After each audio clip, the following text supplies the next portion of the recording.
Спасител. Во студиото со вас, Маријан Ников. Добро утро, вести во 9.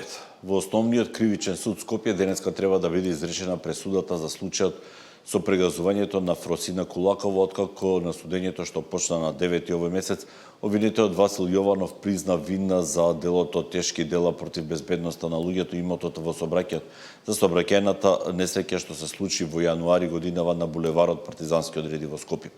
Според обвинението, на 29 јануари годинава Јованов без возачка дозвола под дејство на алкохол управувал возило со брзина 91 км на час на булеварот Партизански одреди во Скопје на пешачки премин на црвено удрил во Кулакова, која поминувала на зелено светло за пешаци.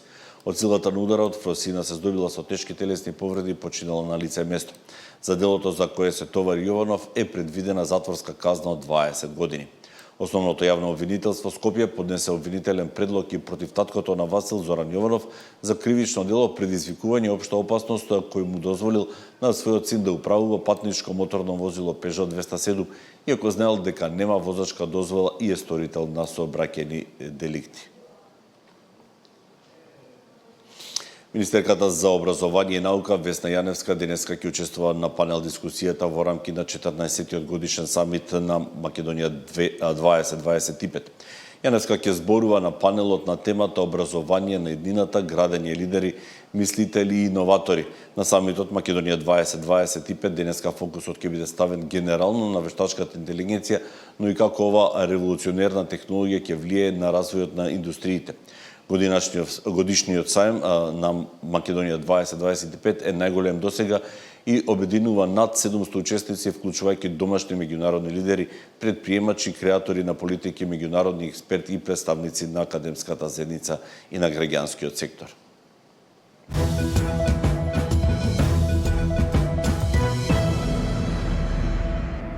Алијанса за албанците на Арбен Таравари официјално одлучи да излезе од владата. Одлуката е донесена едногласно и смета дека сите министри ќе се повлечат, а зад него застанали 5 пратеници. Денеска Алијанса за албанците едногласно одлучи да оди во опозиција.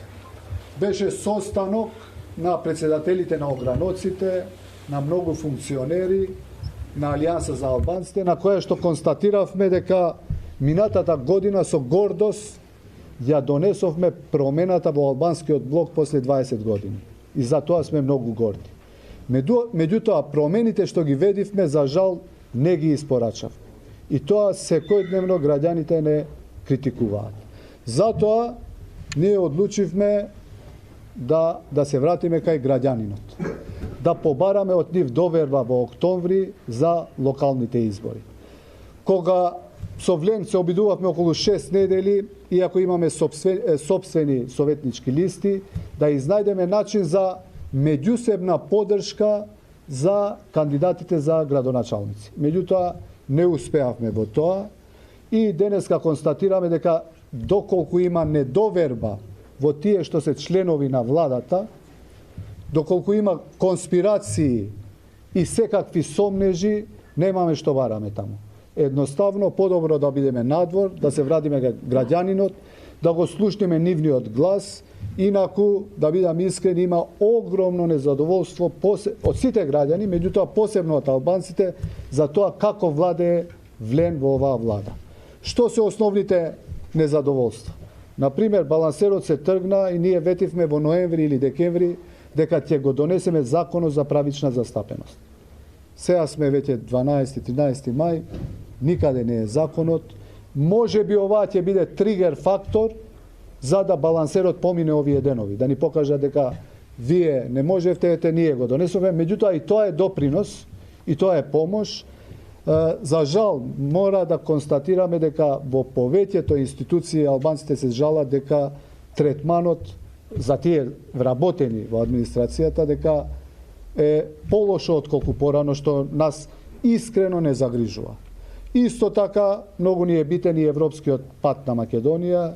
Ја мислам дека оваа ќе биде тежок период за Македонија. Многу е битно што поскоро Македонија да биде дел од Европската Унија, а ние и како опозиција, впрочем како и кога бевме во власт, се обидувавме во овој правец да фасилитираме и да помогнеме колку што можеме. Господине Тарабари, ви фали еден пратеник тука, а ви фали и вице-премиерот Фетај. Значи, Каде се тие двајца? значи со Фетај се слушнавме, он е на пат, не е во Македонија моментално, а Салим Сулејмани на ручек бевме заедно во 3:15 часот, имаше семејни проблеми, патува за Струга.